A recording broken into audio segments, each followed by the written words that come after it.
Hello, everybody, and welcome back to another episode of Spincast. Today, we have with us Kendall Smith. She's a sports journalist and a student at the University of South Carolina right now, pursuing major coursework, and of course, sports journalism. I think that's a given right there. So today, we're going to talk about the world of sports journalism. This is a podcast more for esports, but sports journalism is a really close step over. And I think those two worlds are going to merge and are merging very quickly. So, Kendall, without further ado, tell us a little bit about yourself, how you got in the world of sports journalism, and how that brought you to your current degree work at South Carolina, and just kind of go from there. Well, hi, everybody. Thank you so much for having me on the show. I am super excited to be here today. So, like you said, my name is Kendall Smith. I guess you could call me a sports journalist, and I am also a student at the University of South Carolina. I just finished up my freshman year about a week and a half ago. So now I guess you could say I am a sophomore in college. And like I said, I do a lot of work in sports journalism, specifically broadcasting. So I got into it when I was about 16 years old, and ever since I have just never stopped loving this field. I started announcing here in Charlotte, North Carolina for Weddington High School, the baseball team there, when I was a freshman in high school. And then from there, I started announcing for the Weddington High School basketball teams. I eventually was picked up for an internship by what was then the Carolina Sports Network. Now it is called the Carolina Sports Link, and that was when I was a sophomore in high school. So that was my first real experience as a broadcast journalist working for the Carolina Sports Link after announcing for Weddington. I was able to really immerse myself in the field, and that's kind of how I got started. So I still work for the Carolina Sports Link now. I've covered all sorts of sports from the Charlotte Knights to UNC Charlotte football. I've done ACC football, SEC baseball, SEC football.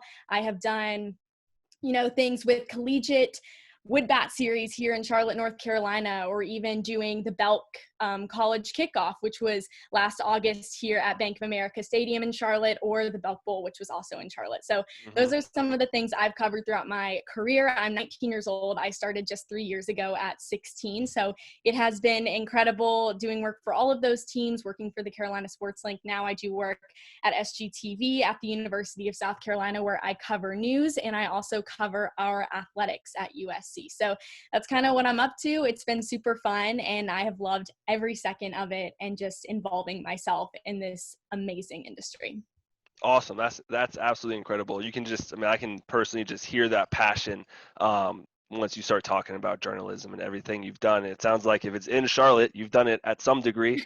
I don't think there's much that you skipped over there in any sport, to say the least.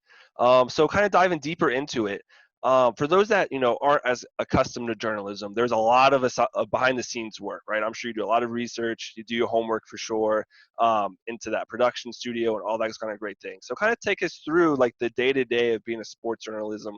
I'm sure most of it's off camera, so to say. So take us kind of through those days, what you focus on, what your approach is, how you take different perspectives into account, and kind of just go on from there. Yeah, so every single day being a sports journalist or a broadcast journalist in general is completely different. So the thing about this career and this job is that you never really know what to expect, because when you're doing the news, whether it's sports or whether it's general news or weather, every single day that news changes. So you have to be on top of everything from the get-go as soon as you get to work. So right now in quarantine, my day-to-day hasn't been what it is like at all when I'm at school or even when I'm working during the summers or at games. I've been doing a podcast because I've just been trying to get reps in and trying to focus a little bit more on just refining some of my broadcasting skills. But when I'm not in quarantine, the day-to-day, like I said, it changes. So some days you'll be in the studio. Some days, if I'm working a game, obviously I will be at the field. Some days I will be inside of the office editing and working on producing things that I'm going to be putting out within the next couple of days. So it definitely changes. Like you said, a lot of it is off the camera. You work and work and work for that, 1 hour long show, or even if you're reporting at a game for a minute long stand up that you're going to be doing on camera. So much of it is putting work in outside of just what you see on the camera. And that's the one thing about broadcasting that I think kind of goes unnoticed. A lot of the work that I do, I write a lot of my scripts. I write a lot of the questions that I ask to athletes and to coaches and to anyone else who I'm interviewing. So all of that prep work really shows when I'm on camera, because depending on how prepared you are, I think that has a lot to do with how successful you are on the camera. So my day-to-day is usually just prepping for the show, prepping for the game, whatever it might be. And then if you've done the prep work, you should be good to go when it comes to being on camera. Exactly. Yeah, I think that's actually a very relevant topic in the world of esports. When you look at people like content creators or streamers or the behind-the-scenes production crew for a lot of these esports events and sports events, they're both, to me, one and the same. Of you have to put in that work in developing the software and developing the stream packages and the graphics and making sure everything's overlaid right and all the information is correct. So when you hit that go live button, there's no hiccups, there's no pauses, there's no mess ups, and it really flows really smoothly. So I think that's something that's basically one and the same, that a lot of people don't make that connection with esports. So kind of going off of that, in that traditional sports world, do you have a favorite game? I know you started in baseball. Do you like football more? Is there things that are different about games that make it more fun to report on? Um, Yes. So every okay. single game is so different. Like you were just saying, I obviously started in baseball, and baseball is very near and dear to my heart because my Mhm. brother actually plays at Winthrop University. He's a D1 baseball player. So I love baseball because I grew up with it, but Mhm. it isn't my favorite sport to cover, actually. My favorite sport to cover is football, because Mhm. I absolutely just love the atmosphere of football. Everything about it is so much fun. So that's why I love covering football, but they're also different. You know, with football, it is very high stress, high pressure. There's a lot going on. You can't hear the coaches. Sometimes it's hard to see what's going on during the game because you're on that sideline and it's just hectic down there. Mhm. When you're covering basketball, it's really fun because you can hear the coaches talking. So like at USC, if I'm covering a South Carolina men's basketball game, I can hear Frank Martin. If I'm Mhm. covering a women's basketball game at South Carolina, I can hear Dawn Staley, which is Mhm. so incredible because I can listen and kind of relay that information and whatever I might be reporting. So I love that about basketball. It's a lot more personal and you're down there right in the thick of things, which I love. And of course, baseball is incredible because it's baseball. It's always going to be near and dear to my heart. So those are my top three favorites to cover. Of course, I've Mhm. done a few other things, but I would say football's my number one, but they each have individual aspects that make them super fun and special to cover. There's not one that I dislike. Mhm. Awesome. That's incredible. So kind of going on a different note, what are some like typical difficulties that you come across in your career, right? Is there any particular hardships that you constantly face as a sports journalist? I know it's broad, but anything that pops into mind, go ahead.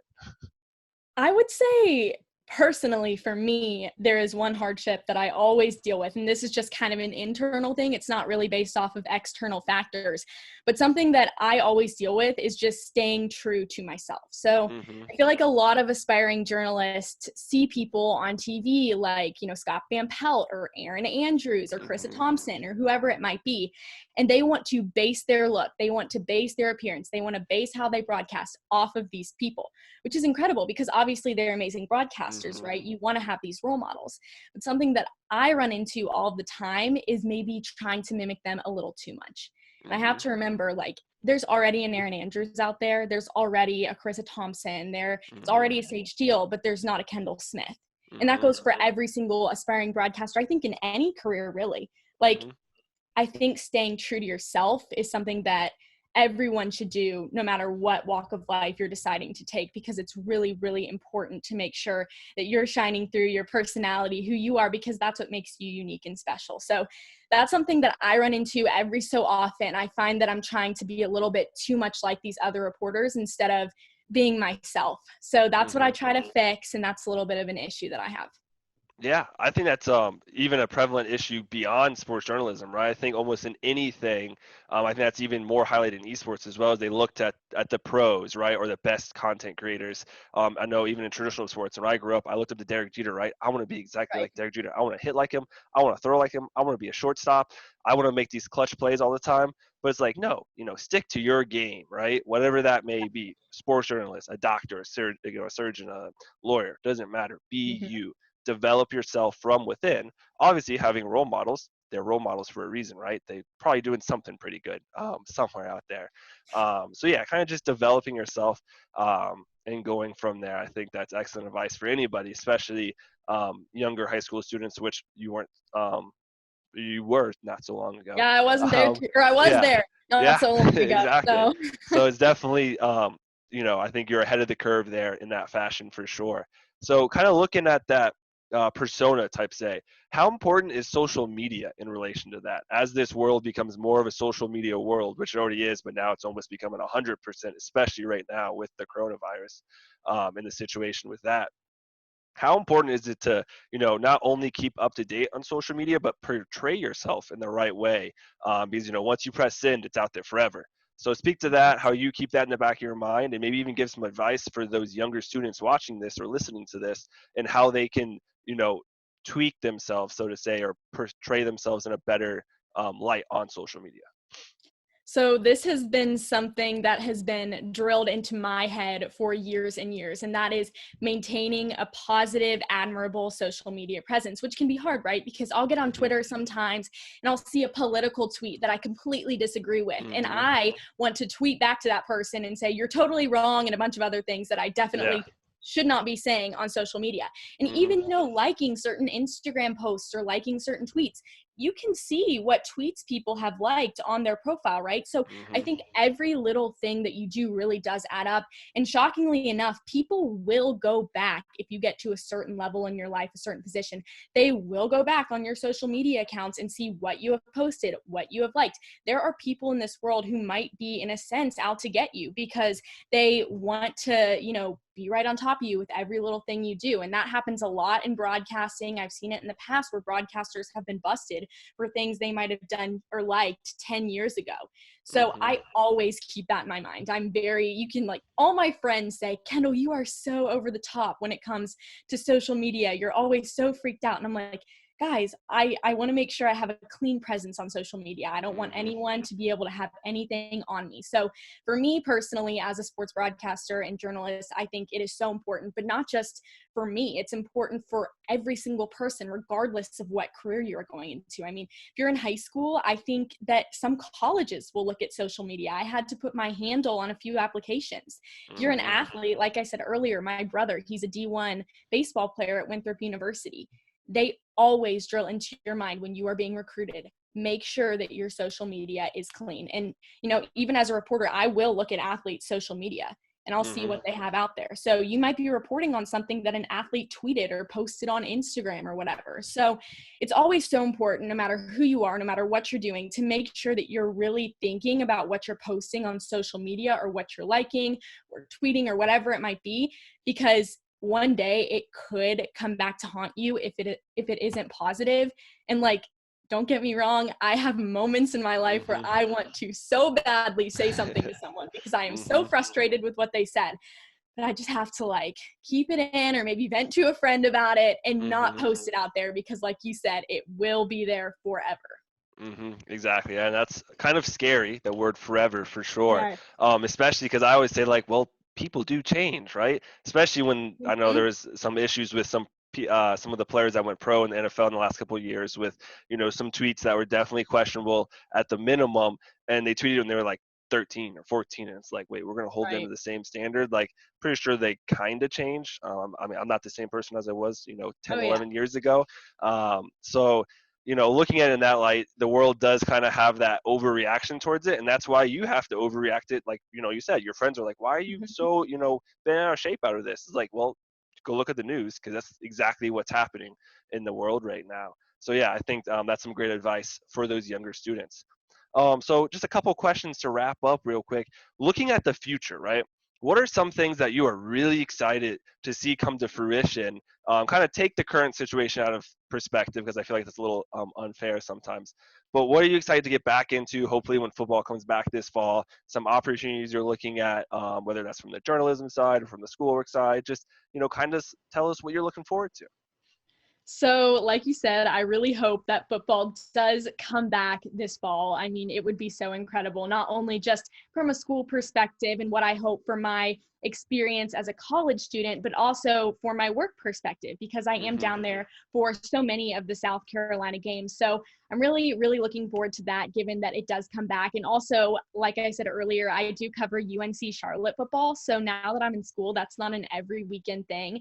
But I really hope football comes back this fall because I love to come down to a couple games a year and cover UNC Charlotte. I Hmm. absolutely love their head coach, Will Healy. I don't know how much longer he's going to be around, though, because he is just absolutely nailing it at Charlotte. Last year, he took Hmm. them to their first ever bowl game. So we'll see. But I really Hmm. do want to cover him while he's still here. So I'm looking forward to that.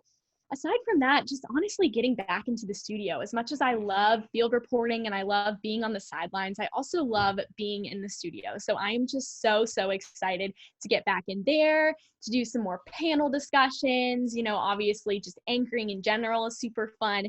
So I'm really looking forward to football season. And then I'm really hoping, like I said, I have worked for the Charlotte Knights and covered them for the past couple of years. So I'm also hoping, I saw that the MLB is trying to get something together maybe for this year so that they can play. So I'm hoping that Hmm. that will happen for the Charlotte Knights at some point, and just getting back out to BB&T Ballpark would be absolutely incredible. So those are my hopes. We'll see Hmm. how it goes, but I'm going to keep my fingers crossed. Yeah, for sure. I'm a big sports guy. I mean, almost all of us are right now. It's like I'm looking forward to German soccer is coming back this weekend, and I'm like, Yeah. please, like I hardly watch any of these teams, but I'm watching it. That's for sure. Well, speaking Yeah. of the esports, I have noticed that NASCAR has been doing like Hmm. virtual races, which is so Hmm. cool because I love how Yeah. they're translating like their real world sports into something Hmm. that is online over the TV. So I think that's so cool. And it's kept a lot of people engaged, especially during this time. So I love that. Exactly. And I think those kind of games are really easy for people to grasp too, like iNASCAR, right? It's NASCAR, it's just virtual. Some of the, like for in our world of the esports world, it's very like our or the top tier one esports like League of Legends, CS:GO, Rainbow Six Siege. Those games from a viewership perspective is very difficult to grasp if you don't play them. And that's no one's fault. It's just the way it is. But in this time, I've definitely seen more people come up and like, what is this about? Can I like sit down and watch this with you? I know my family's done it. My mom's like, I want to watch something that's competitive. I sit there and explain and explain and explain. So it's fun. It's definitely fun. Esports is definitely It more in is. the And they are limelight really now. on the rise. Like, Mhm. as a reporter, I am trying to adjust my talents and what I know Mhm. to be able to fit that esports world because I Mhm. see, already on TV that esports are being broadcast. So I know as a Mhm. reporter that it's definitely going to be something in the future that I might be assigned to. So it's really Mhm. exciting for the esports world because there are so many opportunities coming up in the future in terms of exposure for you guys. So that's Mhm. awesome. Exactly, yeah, and I think one of the most beautiful things about the esports community is that, especially on the positive side of things, I know the community definitely gets some bad rep in the news, but we love reaching out to people and kind of bringing new blood in, so to say, right? Like someone like yourself, hey, I'm interested in seeing where esports is going to head. It's been on ESPN over the last 2 months. It's really starting to pick up steam. There's all this kind of viewership on Twitch and that kind of stuff. Seeing where it goes so that you can add it to your skill base because who knows, that could be like a booming industry in the next couple of years in esports journalism, which I think it will be. But given the current world situation, it could grow even more. So opportunities there. So I guess my one last question before we wrap up for today is give us some quick advice for those high school students that are looking to get into the journalist world, whether that's sports, esports, journalists for just typical like political journalists, anything. Just kind of like how they can take those steps to introduce and begin to take those steps to becoming a journalist. Right. So, the biggest piece of advice that I received when I was a freshman in high school, and I have carried it with me throughout my years since, is that no opportunity is too small. And this goes for anyone, regardless of whether you're looking to get into sports or politics or meteorology.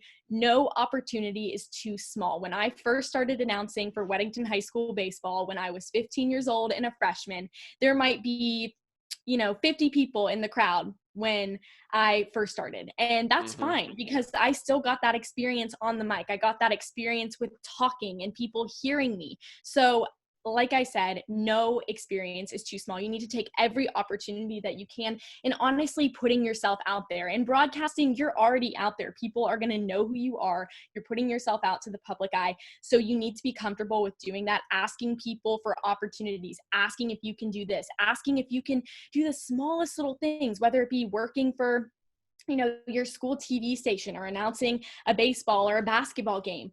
Do that and do it for free, because the thing is, you're not going to get paid right off the bat, most likely. If you are, good for you, but I Yeah. certainly was not paid when I was in high school, and that's okay, because the experience pays for itself. Like, the experience is worth every single moment that you spend doing that. I know it's a lot of time. It does certainly take up a lot of my day now, and it did take up a lot of my day back then, but it's so worth it because I get this incredible experience. And in broadcasting, experience cannot be matched. Like, you need that experience in order to further yourself in terms of your career. So take any opportunity you can and fight for those opportunities.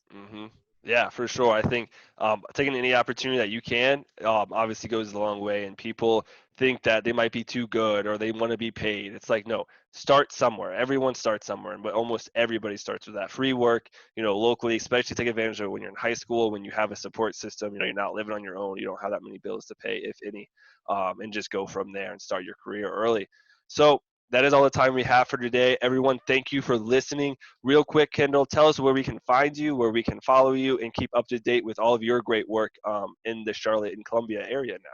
Well, thank you for having me. You can follow me on Instagram and Twitter at Kendall Smith with 2 H's, and it's 2 underscores. So Kendall _ Smith with 2 H's. Of course, there's a lot of Kendall Smiths in the world, so I have to get creative with that handle. So you can find me on social media there. You can also check out my podcast that I recently started with my partner, Cade Crenshaw, just a few weeks ago. It's the Cheap Seats podcast. We're having a lot of fun over there. We're going to be doing some exciting interviews coming up. So please follow me, reach out if you have any questions. I would love to talk. I love helping out anybody or just talking sports with anybody. So hit me up. But thank you so much for having me today. It has been so fun, and I really appreciate it. Awesome. Thank you for taking the time and joining us here at Stay Plugged In. Everybody out there, stay healthy and stay happy in these unfortunate times, and stay plugged in.